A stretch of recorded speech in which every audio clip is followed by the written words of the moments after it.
नमस्कार मित्रांनो, स्वागत आहे तुमचं आताच्या ब्रेकिंग न्यूजमध्ये. मित्रांनो, पुरंदर येथील नियोजित छत्रपती संभाजीराजे आंतरराष्ट्रीय विमानतळाच्या भूसंपादनाचा मोबदला निश्चित झाल्यानंतर सोमवारपासून प्रत्यक्षात भूसंपादनाला सुरुवात झाली आहे.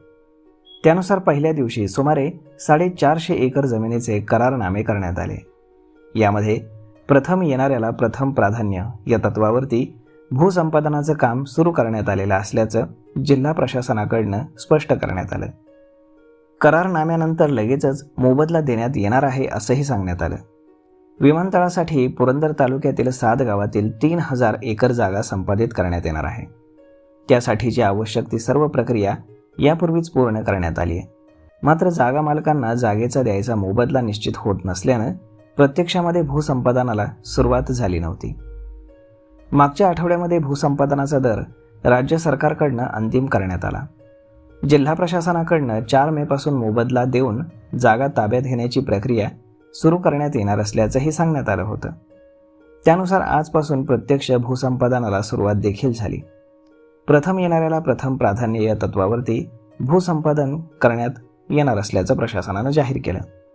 त्यानुसार आज पहिल्याच दिवशी 7 गावातील सुमारे 450 एकर जागेचे करारनामे करण्यात आले आणि जिल्हा प्रशासनाकडनं त्याची पुष्टी देखील करण्यात आली.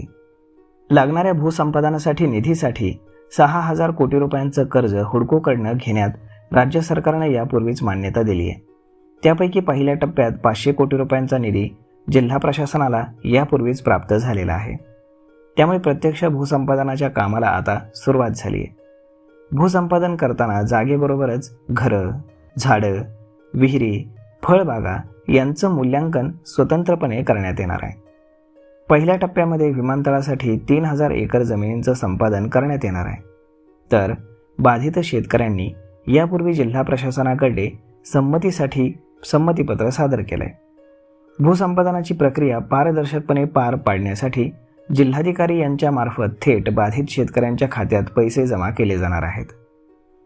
तर मग मित्रांनो, अशा पद्धतीनं पुरंदर विमानतळ भूसंपादन अखेर सुरू झालं आहे आणि यामध्ये ज्यांची घरं असतील, झाडं असतील, विहिरी असतील, फळबागा असतील तर यांना स्वतंत्रपणे पैसे दिले जाणार आहेत. त्याचं वेगळं मूल्यांकन हे केलं जाणार आहे.